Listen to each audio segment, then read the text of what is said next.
In the headlines, federal government apologizes to students as ASUU calls off 8-month strike. Tinubu, Sanusi, El-Rufai, others attend CADInvest in Kaduna. Katsina government suspends ban on night use of motorcycles. And on the foreign scene, at least 28 killed, dozens trapped in Turkey mine blast.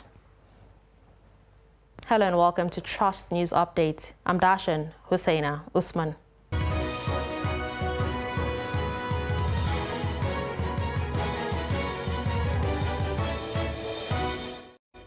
Now the news in detail. The federal government has apologized to students and parents for the prolonged strike by the Academic Staff Union of Universities. In a statement on Friday, the Minister of Labour and Employment, Chris Ngige, assured students that they won't have to experience the ugly situation in the future. ASUU embarked on strike on February 14, 2022, over poor welfare of its members, amongst others. The union, however, decided to suspend the strike during a meeting of its leadership that started on Thursday night and lasted into the early hours of Friday after a Court of Appeal ruling last week. In his statement, Ngige said the industrial action was unwarranted in the first place, commended those who worked alongside the government to resolve the impasse. Eminent Nigerians on Saturday gathered in Kaduna State, northwest Nigeria, for the 7th edition of CADInvest, an annual event organized by the Kaduna State Investment Promotion Agency. They include the 2023 presidential candidate of the All Progressives Congress, Bola Tinubu, former governor of the Central Bank of Nigeria, Lamido Sanusi, Kaduna State Governor Nasir El-Rufai, amongst others. At the event, President Muhammadu Buhari was represented by the Minister of State for Industry, Trade and Investment, Mariam Katagum.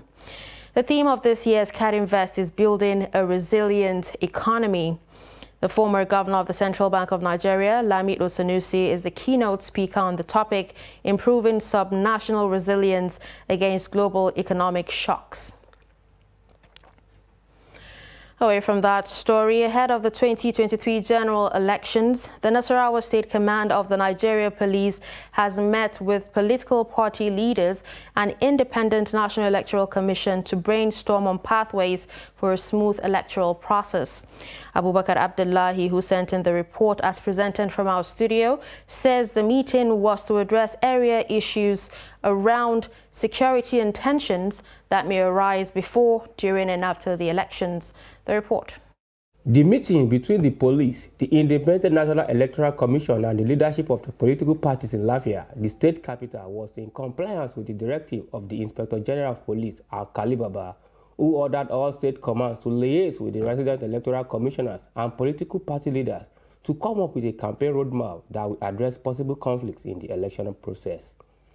Addressing the gathering, Nasarawa State Police Commissioner Adeshina Shoyemi said ahead of the 23 general elections officers and men of the command have been cautioned to ensure high sense of professionalism and fairness in the dealings. I emphatically want to assure you that ahead of the electionary process and the 2023 general election, all police officers and men serving in the command have been charged to be neutral, alert, and display high degree of professionalism and fairness in their dealings with all political parties.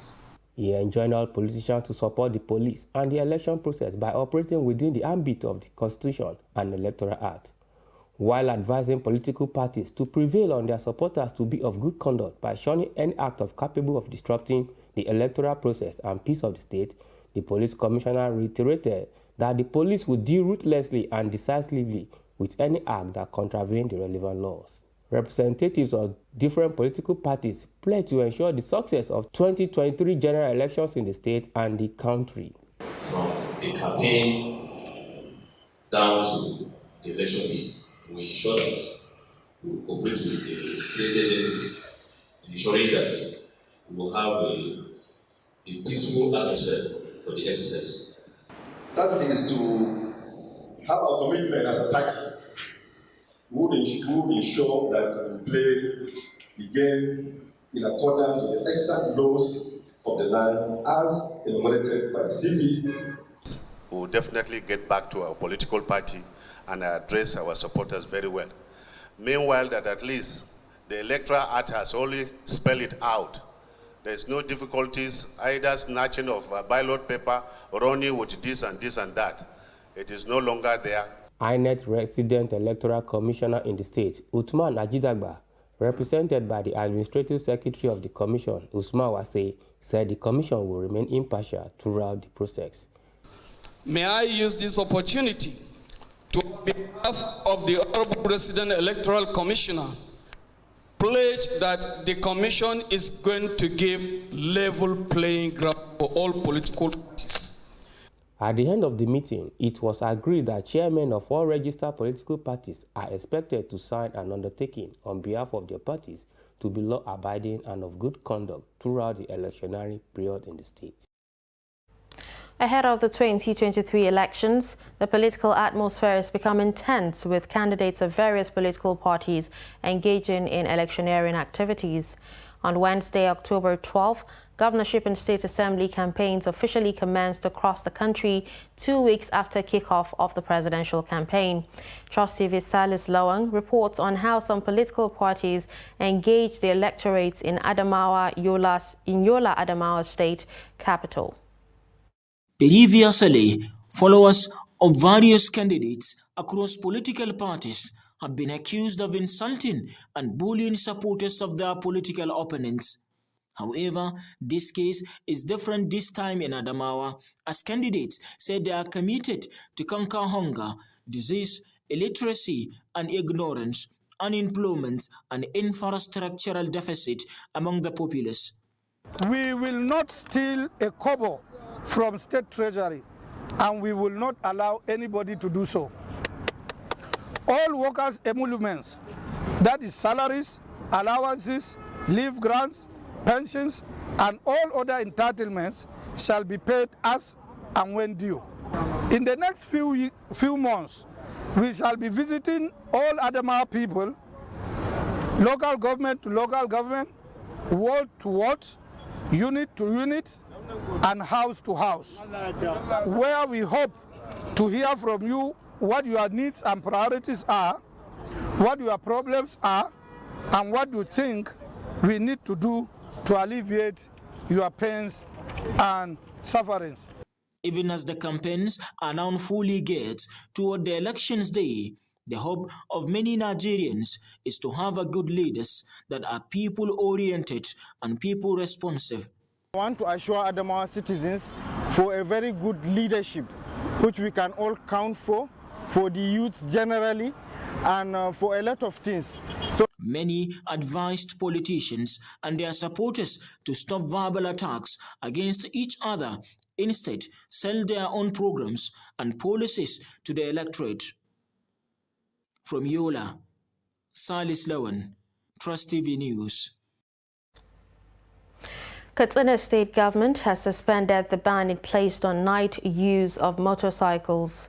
Director General, New Media to Governor Aminu Masari, Alamin Isa, made the announcement in a statement he issued in Katsina.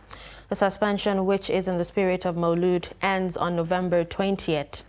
The state government had placed the ban in the wake of heightened insecurity in the state. The Nigeria Security and Civil Defense Corps in Zamfara says it has adopted proactive security strategies to curtail thuggery and criminal activities in Gusau and its environs. The newly posted commandant of the Corps in the state, Muhammad Muazu, gave the indication while addressing personnel of the Corps in Gusau on Friday. He said the Corps would intensify night patrol aimed at tackling criminality and thuggery among youths during the electioneering campaigns. Muazu urged the operatives of the Corps to be firm and cautious in discharging their duties within the ambits of the law. He warned fuel vendors known as black marketers to desist from the trade, adding that the ban on sales of petrol in gallons and containers was still in force in the state.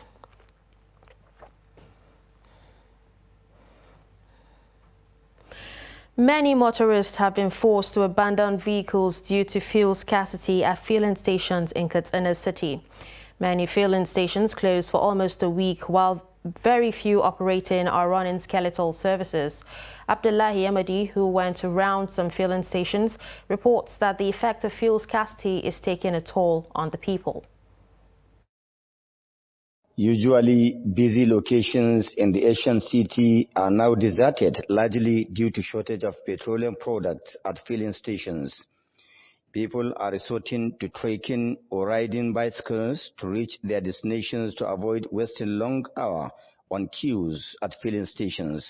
Motorists spend hours or pass the night on long queues at filling stations, all in a bid to get fuel, which many say is compounding the already harsh economic situation for Nigerians. You see, we spend the whole day trying to get fuel here, and this is seriously affecting our day-to-day activities. If I go back to the owner of this motorcycle, what will I tell him? I have to pay him, because this motorcycle is not mine. I use it on hire purchase. I don't want to prolong this issue, but we are suffering. However, some people selling the commodity at black market are making a brisk business. What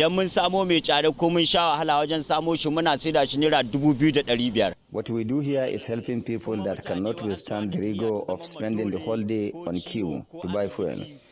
We sell 1 liter at the rate of 487 naira.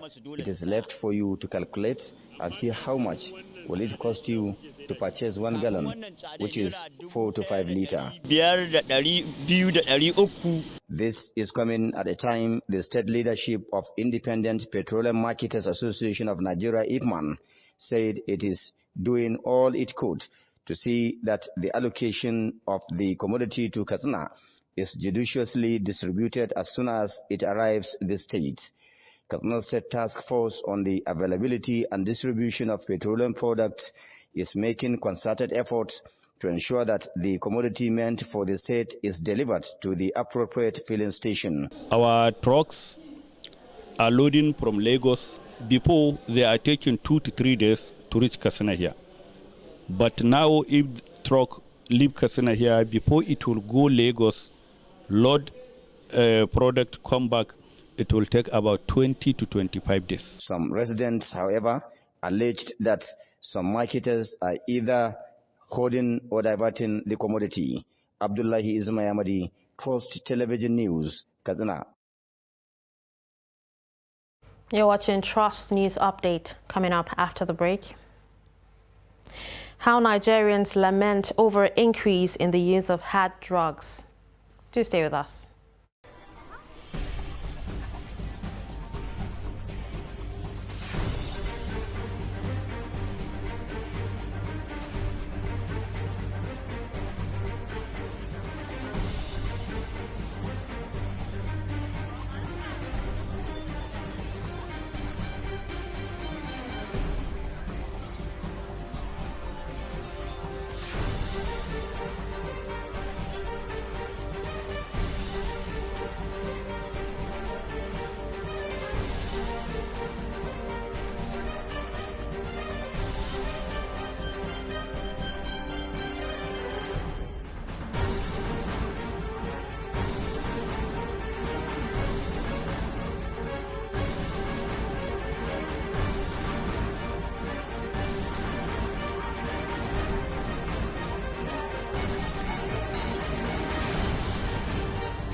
TV, documenting the Nigerian story.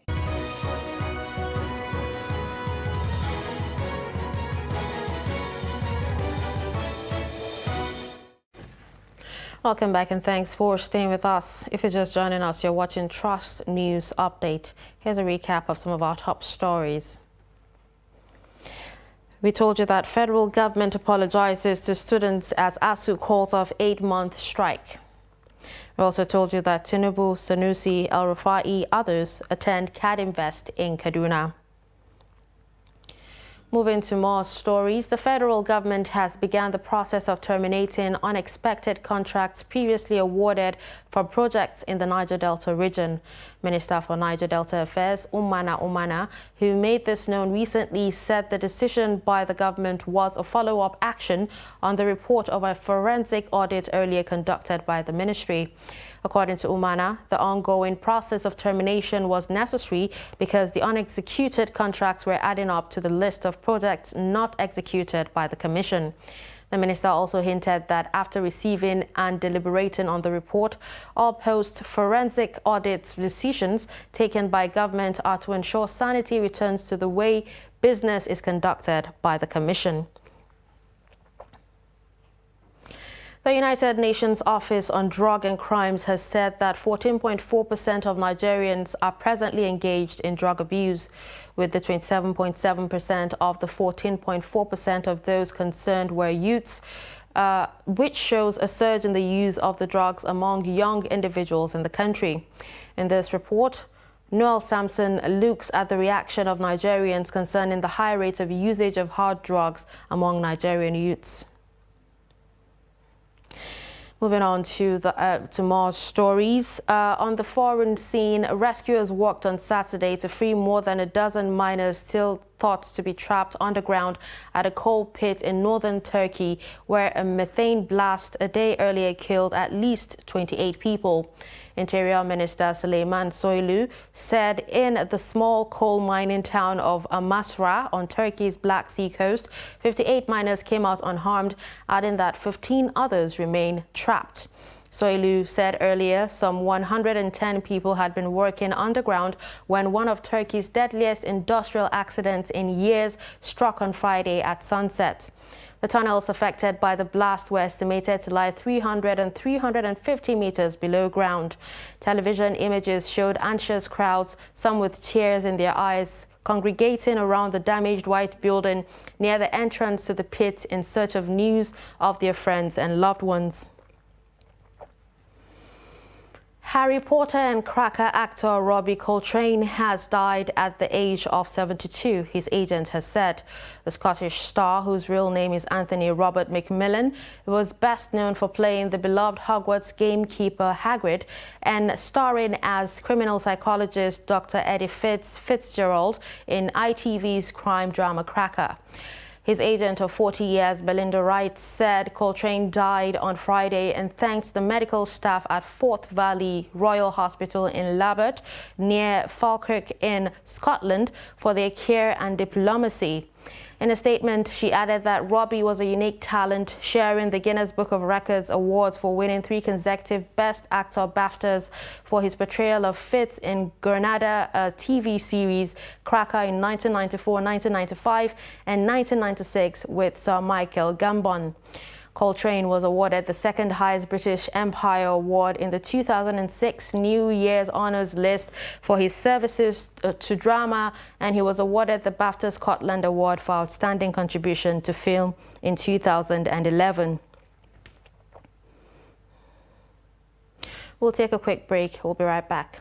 Nigerians, elections are here again. Let us shun violence. Let us play the game according to the rules. Do not be a thug. Say no to violence. Let's rise and defeat violence, crime, and sabotage against the peace of our nation. Nigeria is the only country we have. We must do everything to keep it united. We must avoid any act that promotes hate and disintegration. Say no to separatist movement, terrorism, fake news, hate speech, religious bigotry, and any act that tends to divide us as a nation. Watch out for strange gatherings and suspicious movements. Restrict access to sensitive documents and data, the disclosure of which may damage national security. Educate your staff and family, particularly on measures to safeguard information and report security breaches. Apply relevant legal security guidelines to protect yourself and your neighbors. Due to misinformation and wrong choices, some idle persons resort to vices in their greed to get rich quick. They resort to kidnapping, killings for rituals, and other heinous crimes. Avoid wrong use of the social media. Before you broadcast that false message, think twice. Ask whether it will promote peace or violence. For safety at home, still be security conscious. Educate your household on safety tips. Report all suspicious movements and persons to the security agencies nearest to you.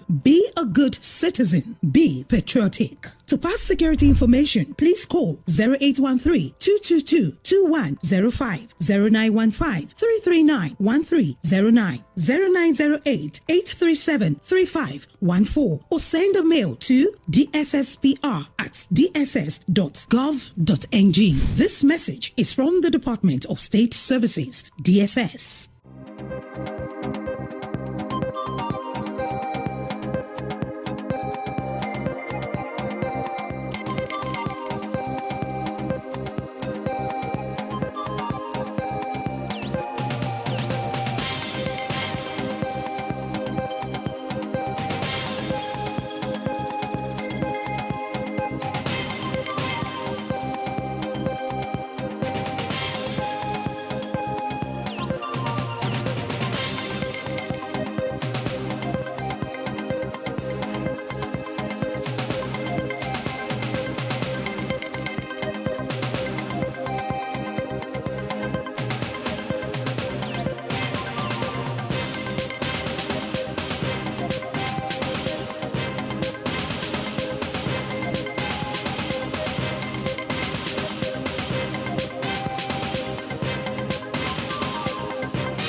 Welcome back. And now we'll move on to sports, where Phil Foden has signed a new contract with Manchester City, which will keep the England midfielder at the club till 2027. The 22-year-old's previous deal was due to expire in 2024. Foden has scored 52 goals in 182 games since making his debut in November 2017 after emerging as one of City's brightest academy products. Stockport-born Foden, who has scored 2 goals in 18 caps for England, has won 11 trophies with City, including 4 Premier League titles, 4 EFL Cups and the FA Cup. And finally, Andy Murray has lost out of the Gijón Open after losing his quarterfinal against American Sebastian Korda in 3 sets. The British former world '1 Murray, currently ranked 48th, won 5 successive games as he clinched the second set to force a decider. But he fell to a 6-4, 1-6, 6-1 defeat against world number 47 Korda, who will meet France's Arthur Rinderknech next. And with this, we've come to the end of Trust News Update. Don't forget to follow us across all our social media platforms. I'm Dashan Husseina Usman. Thanks for watching.